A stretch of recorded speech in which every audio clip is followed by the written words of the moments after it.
Good morning friend, welcome to crack Pratham. आज तारीख 14 April 2021 है और मैं the Hindu and others news को डिस्कस करना। आज का जो हमारा टॉपिक होगा chief election commissioner of India के बारे में। दूसरा आहार क्रांति, लिटिल गुरु, साइक्लोन सेरोजा, डॉल्फिन और B R Ambedkar, Raisina dialogue, Poshan Gyan, ई शांता और इंडो पैसिफिक ओशियन इनिशिएटिव के बारे में।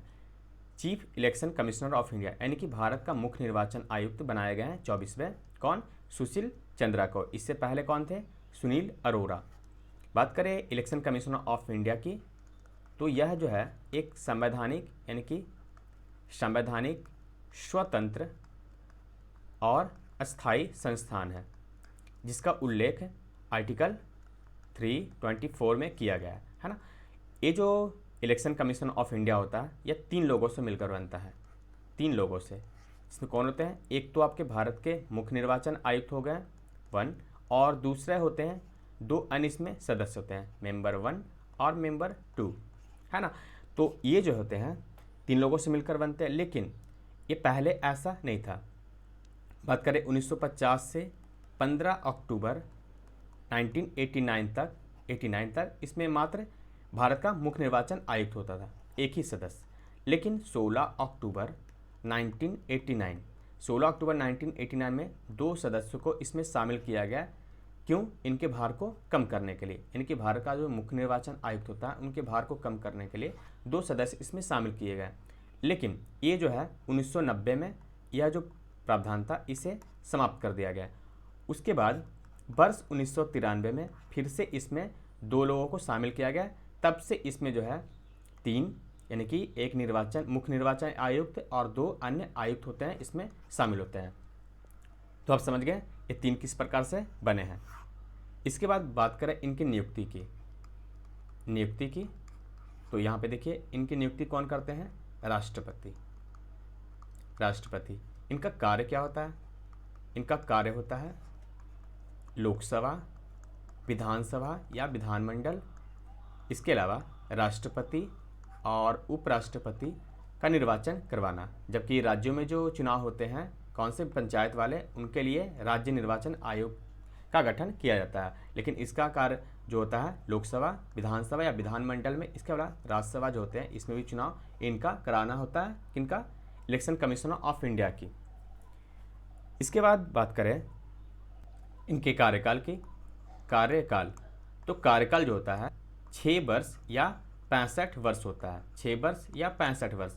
लेकिन यहाँ पर आप ध्यान दीजिएगा, ये जो मुख्य निर्वाचन आयुक्त होते हैं, मुख्य निर्वाचन आयुक्त इनके CEC, इनका कार्यकाल तो फिक्स है 6 वर्ष।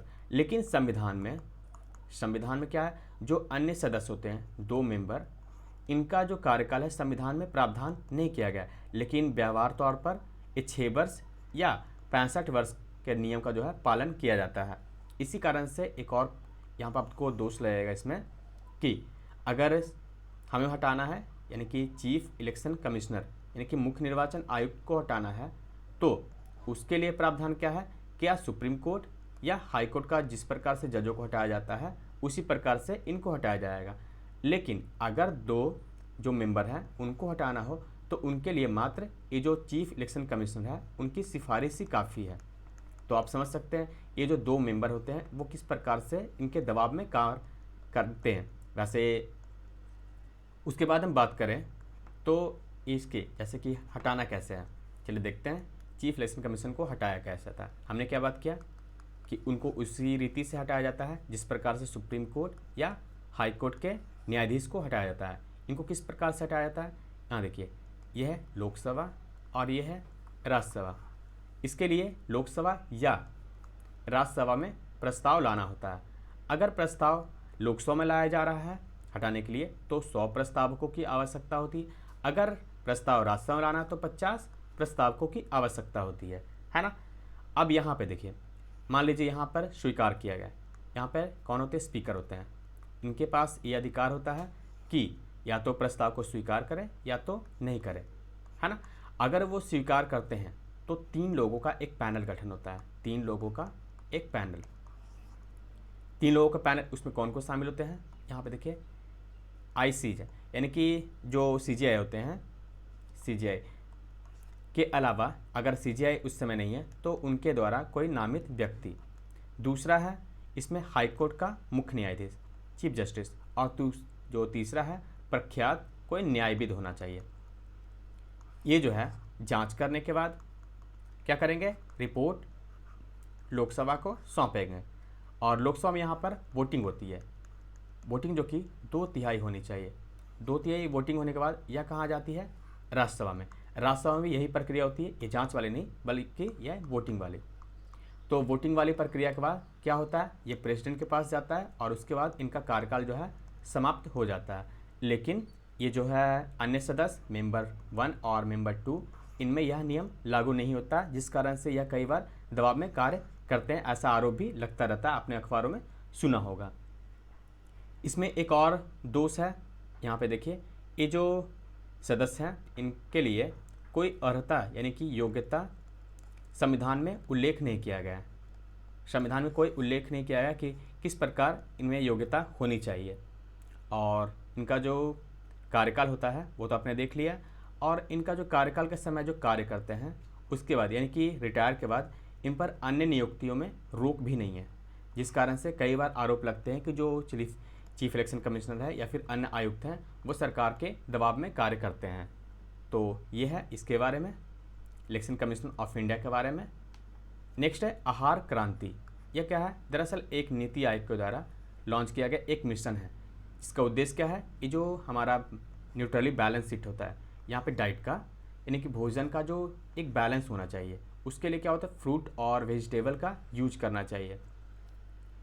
ये जो है विजन भारती और ग्लोबल इंडियन साइंटिस्ट जो होते हैं यानी कि GIST, इसके द्वारा मिलकर के नीति आयोग के साथ लॉन्च किया गया है। इसका मोटो क्या है, उत्तम आहार और उत्तम विचार, है ना। और उल्लेखनीय है कि जो 2021 का जो वर्ष है यूनाइटेड नेशन के द्वारा international year of fruit and vegetable भी घोषित किया गया।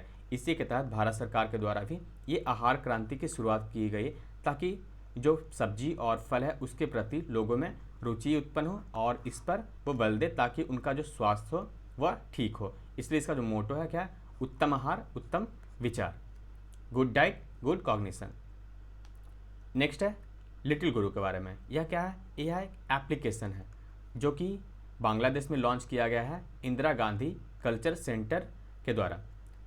ये जो है एप्लीकेशन, इसमें क्या है, इसके द्वारा यहाँ पे देखिए बांग्लादेश में संस्कृत, हमारी जो भाषा है संस्कृत को आगे बढ़ाने का प्रयास किया जाएगा। ये जो हमारा एक यहाँ पे देखिए Indian council of culture relation, यह जो है विदेश मंत्रालय के अंतर्गत कार्य करता है। इसका उद्देश्य ही होता है कि हमारी जो संस्कृति है उसे विदेशों में किस प्रकार से प्रचारित करना है, प्रसारित करना है। तो उसी के तहत ये जो है एप्लीकेशन लॉन्च किया गया है बांग्लादेश में। किसने लॉन्च किया, Indira Gandhi culture centre. Next है साइक्लोन सिरोजा के बारे में। दरअसल ये जो साइक्लोन है 1956 के बाद सबसे भयंकर तूफान साबित हुआ कहाँ पे, ये देखिए ऑस्ट्रेलिया में। ये जो साइक्लोन है ये यहाँ पर पहले तो इंडोनेशिया में 200 लोगों की जान लिया, उसके बाद ईस्ट तिमोर, यहाँ पे पूर्वी तिमोर है, और होते हुए अब ये ऑस्ट्रेलिया के पास पहुँचा है। आप यहाँ पे देखिए मैप को, ये पहले यहाँ पर तबाही मचा है, उसके बाद ये ईस्ट तिमोर होते हुए अब ये ऑस्ट्रेलिया की तरफ मुड़ा है और यहाँ पर काफ़ी तबाही मचा रहा है।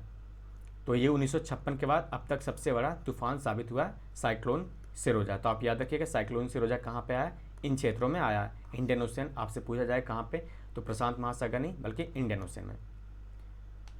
नेक्स्ट है डॉल्फिन सेंसस के बारे में। दरअसल चिल्का झील में इनका सेंसस किया गया है, जिसे पाया गया है कि जो डॉल्फिन है पिछले वर्ष मात्र 230 थे, अब कितने हो गए 544। ये 3 प्रकार के डॉल्फिन यहाँ पर पाए गए। कौन कौन, इरावदी, बॉटलनोज और हम्पबैक डॉल्फिन। बात करें इरावदी डॉल्फिन की तो ये कहाँ पाए जाते हैं, ये देखिए दक्षिण एवं दक्षिण पूर्व एशिया के प्रमुख नदियों जैसे कि इरावदी जो कि म्यांमार में बहती है, महाकाम जो कि इंडोनेशिया और मेकोंग जो कि चाइना से होते हुए वियतनाम तक आती है, वहाँ पर यह पाया जाता है इरावदी डॉल्फिन। यह जो IUCN में क्या है, इंडेंजर्ड स्पीसीज है। बात करें इंडो पैसिफिक बोटलनोज की तो यह कहाँ पाया जाता है, यह भारत, उत्तरी ऑस्ट्रेलिया, साउथ चाइना और इसके अलावा Red Sea, eastern coast of Africa, और यह IUCN में नियर 300 है। नेक्स्ट है इंडियन ओशन हम्पबैक डॉल्फिन जो कि यहाँ पाया जाता है। देखिए ये साउथ अफ्रीका से लेकर के भारत तक पाया जाता है।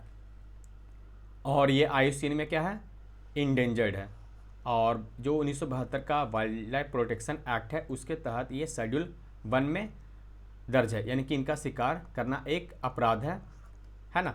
तो इसे बात करें, इसे अपेंडिक्स 1 में, जो कि साइट्स का है, convention on the international trade in endangered species of wild fauna and flora, एक कन्वेंशन बनाया गया था, उसके अपेंडिक्स 1 में भी है, यानी कि इनका व्यापार नहीं किया जा सकता। इसमें अगर शामिल होते हैं, अगर अपेंडिक्स 1 में, तो उनका व्यापार किसी भी रूप से नहीं किया जा सकता है। हाँ, अगर अपेंडिक्स 2 में है तो उनमें व्यापार किया जा सकता है। व्यापार नहीं, उसमें होता क्या है, देश, यानी कि मान लीजिए इंडिया है और यहाँ पर जापान है, तो इन दोनों देशों के बीच एक हस्ताक्षर होगा और उसके बाद ही एक डॉल्फिन यहाँ से यहाँ के लिए या फिर यहाँ से यहाँ के लिए शोध के लिए भेजे जा सकते हैं। तो आप समझ सकते हैं कि कितनी कड़ी प्रतिक्रिया होती है इसमें। नेक्स्ट है BR अम्बेडकर के बारे में। आज उनका जन्मदिन है। इनका जन्म जो है 14 अप्रैल 1891 को महू में हुआ था, जो कि अब उनका नाम क्या है, जो क्षेत्र है अम्बेडकर नगर, कहाँ पे है, या मध्य प्रदेश में है। ये 1897 में एक स्कूल है एलिफिस्टन हाई स्कूल, वहाँ ये प्रवेश करने वाले पहले दलित व्यक्ति भी थे। इसके अलावा ये जब 1907 में एलिफिस्टन कॉलेज में प्रवेश करते हैं तो ये अपने महार कम्युनिटी से पहले सदस्य होते हैं जो कि एलिफिस्टन कॉलेज में प्रवेश करते हैं। इसके बाद वर्ष 1912 में यह बॉम्बे यूनिवर्सिटी से इकोनॉमिक एंड पॉलिटिकल साइंस की डिग्री लेते हैं और उसके बाद बड़ौदा स्टेट गवर्नमेंट के अंतर्गत ये कार्य भी करने लगते हैं। उसी समय जो बड़ौदा के जो गायकवाड़ थे उनके द्वारा एक स्कॉलरशिप का शुरुआत किया जाता है, उसी के तहत इनको स्कॉलरशिप मिलता है और ये वर्ष 1913 में विदेश में पढ़ाई करने के लिए यूनाइटेड स्टेट जाते हैं। कौन, BR अम्बेडकर। इनकी जीवनी इसलिए थोड़ा बता रहा हूँ। वर्ष 1916 में यह लंदन में डॉक्टरेट, यहाँ पे देखिए लंदन स्कूल ऑफ इकोनॉमिक्स में डॉक्टर की उपाधि भी लेते हैं और 1917 में यह भारत आते हैं। चूँकि इनको स्कॉलरशिप किससे दिया गया था, बड़ौदा के गायकवाड़ से, तो इन पर एक प्रतिबंध था कि आप यहीं पे काम करेंगे, तो ये इनको यहीं पे काम करना पड़ा। यहाँ पे आप देख सकते हैं बड़ौदा प्रांत के अंतर्गत मिलिट्री सेक्रेटरी का पद भी धारण किया था। इसके बाद ये दलितों के लिए काम करने लगे और आप देख सकते हैं बहिष्कृत हितकारिणी सभा की स्थापना की। इसके अलावा इन्होंने के पीरियोडिक स्थापना जैसे कि मूकनायक, बहिष्कृत भारत और इक्वलिटी जनता। वर्ष 1925 में ये देखिए आप, जब हमारे यहाँ साइमन कमीशन आने वाला था तो साइमन कमीशन ऑफ इंडिया थे, उसके साथ काम करने के लिए बॉम्बे प्रेसिडेंसी कमेटी बनाई गई थी, उसके ये सदस्य भी बनाए गए थे। इसके बाद वर्ष 1927 में अंबेडकर ये जो अनटचेबिलिटी है इनको काफ़ी बुरा लगा। वैसे इनके साथ तो बचपन से दुर्व्यवहार किया जाता था, लेकिन वर्ष 1927 में ये पूरी तरह से इसमें शामिल हो जाते हैं। इसीलिए 25 दिसंबर 1927 को ये और इनके कई सारे साथी मनुस्मृति को जलाते हैं और इसके बाद ये जो 25 दिसंबर 1927 है अंबेडकर के द्वारा, और आज भी कई दलित जो क्षेत्र है वहाँ पर मनुस्मृति को जो दहन दिवस मनाया जाता है 25 दिसंबर 1927 को। 1930 में अंबेडकर के द्वारा कालाराम टेम्पल मूवमेंट किया जाता है, क्योंकि इन मंदिरों में प्रवेश नहीं किया जाता। ये जो मंदिर कहाँ पे, यह नासिक में है, तो उसके लिए एक मूवमेंट चलाया गया था इनके द्वारा। 1932 में एक कम्युनल अवार्ड लाया गया था, सांप्रदायिक पंचायत, यानी कि जो दलित हैं उनको उनके लोग ही चयन करें और विधानमंडल या फिर जो परिषद उस समय बनाया गया था उसमें इनका चयन हो, इनका निर्वाचन हो। तो उसी के तहत 1932 में क्या होता है कि जो पुणे की यरवदा जेल होते हैं वहाँ पर महात्मा गांधी के द्वारा अनशन शुरू कर दिया जाता है। उसी के तहत एक जो क्या होता है, एक समझौता होता है जो कि अंबेडकर जो कि दलितों की तरफ से थे और मदन मोहन मालवीय जो कि हिंदुओं की तरफ से थे, इनके बीच, जिसे हम पूना पैक्ट भी बोला जाता है। इसमें क्या था कि जो अलग से इनके निर्वाचन का प्रावधान और उसके तहत 71 सीट देने थे उसे समाप्त कर दिया गया और इनको अब हिंदुओं के साथ ही, यानी कि जो हिंदू नहीं पूरे भारतीयों के साथ एक ही साथ निर्वाचन करने का प्रावधान किया गया और इनको अलग से सीट नहीं बल्कि उसी में 148 जो सीट थी एक आरक्षित की गई इन दलितों के लिए। इसके बाद वर्ष 1936 में इनके द्वारा एक पार्टी का गठन किया जाता है, इंडिपेंडेंट लेबर पार्टी, ताकि 1937 का चुनाव होने वाला था बम्बई इलेक्शन, उसमें ये शामिल हो सके। इसमें इनके लिए तो अभी काफ़ी प्रावधान, लेकिन इस वीडियो में मैं इतना ही बता रहा हूँ अभी। नेक्स्ट है रायसीना डायलॉग के बारे में। ये छठा रायसीना डायलॉग जो है वर्चुअली तौर पर कल शुरू किया गया। ये जो इवेंट है इसे मिनिस्ट्री ऑफ एक्सटर्नल अफेयर यानी कि विदेश मंत्रालय और एक संगठन है ऑब्जर्वर रिसर्च फाउंडेशन के द्वारा संचालित किया जाता है वर्ष 2016 से। यहाँ पे देखिए 2016 से। और इस वर्ष का जो थीम है क्या है, वायरल वर्ल्ड, कोविड-19 कारण ही, outbreak, outliers and out of control, ये थीम रखा गया है। जैसे ये जो डायलॉग है ये क्या है, ये डायलॉग जो है भारत सरकार के द्वारा 2016 में शुरू किया गया था, ताकि भारत जो है जियोपॉलिटिक्स, भू राजनीतिक और भू आर्थिक क्षेत्र पर अन्य देशों से बात कर सके, अपने विचार रख सके, अन्य देशों का विचार प्राप्त कर सके। तो ये एक डायलॉग है भारत सरकार की। तो कब शुरू किया गया था, 2016 में। नेक्स्ट है पोषण ज्ञान के बारे में। नीति आयोग के द्वारा, हमें अभी पढ़ा था कि नीति आयोग के द्वारा आहार क्रांति की शुरुआत की गई, उसी प्रकार से नीति आयोग और bill and Melinda Gates foundation के द्वारा इस पोषण ज्ञान की शुरुआत की गई, जो क्या है, एक नेशनल डिजिटल रिपोजिटरी है, यानी कि एक ज्ञान संग्रह है जहाँ पर पोषण संबंधित ज्ञान प्राप्त हो सकता है। तो नीति आयोग और bill and Melinda Gates foundation आपको याद रखना है कि इनके द्वारा शुरू किया गया है। नेक्स्ट है ई सांटा के बारे में। मिनिस्ट्री ऑफ कॉमर्स यानी कि वाणिज्य एवं उद्योग मंत्रालय के द्वारा ई सांटा को शुरू किया गया है। ये ई सांटा क्या है, ये देखिए एक्वा फार्मर, जैसे कि मछली पालन जो करते हैं, जो जल संबंधित पालन करते हैं, और बायर्स यानी खरीदार के बीच एक कड़ी को जोड़ने के लिए ये ई सांटा एक प्लेटफॉर्म बनाया गया है। ई सांटा की बात करें तो इसका पूरा नाम क्या है, electronic solution for augmentation Nazca farmer training in aquaculture. ये जो नास्का है उसकी फॉर्म में आप देख सकते हैं या फुल फॉर्म। तो ये सांटा समझ गए, ये एक्वाकल्चर के जो खेती करते हैं और बायर्स के बीच में एक प्रकार से या एक संबंध बनाने का। तो आपने ई नाम सुना होगा, ई नाम था ना, यानी कि किसान और मंडी के बीच संपर्क जोड़ने के लिए बनाया गया था, उसी प्रकार से ये ई सांटा है। नेक्स्ट है इंडो पैसिफिक ओशन इनिशिएटिव। ये जो है ये इनिशिएटिव भारत सरकार के द्वारा वर्ष 2019 में शुरू किया गया, जब प्रधानमंत्री नरेंद्र मोदी ईस्ट एशिया जो समिट है उसमें शामिल हुए थे। ये जो इंडो पैसिफिक इनिशिएटिव है इसमें क्या, इसके 7 पिलर आप देखिए, इसी से आप समझ जाएंगे। इसके 7 पिलर है। इंक्रीजिंग ट्रेड कनेक्टिविटी, इनके व्यापार को जोड़ना। दूसरा है maritime transport and maritime security. तीसरा science technology and academic corporation. चौथा मैरीटाइम इकोलॉजी। पांचवा मैरीटाइम रिसोर्स। छठा capacity building and resource sharing, यानी कि क्षमता निर्माण करना और अपने संसाधनों का शेयर करना। सातवां डिस्क जो आपदा होते हैं, disaster risk reduction and management, आपदा का प्रबंधन और उसे कम करना। तो इन सब क्षेत्रों के आधार पर ये जो बनाया गया था इंडो पैसिफिक ओशन इनिशिएटिव।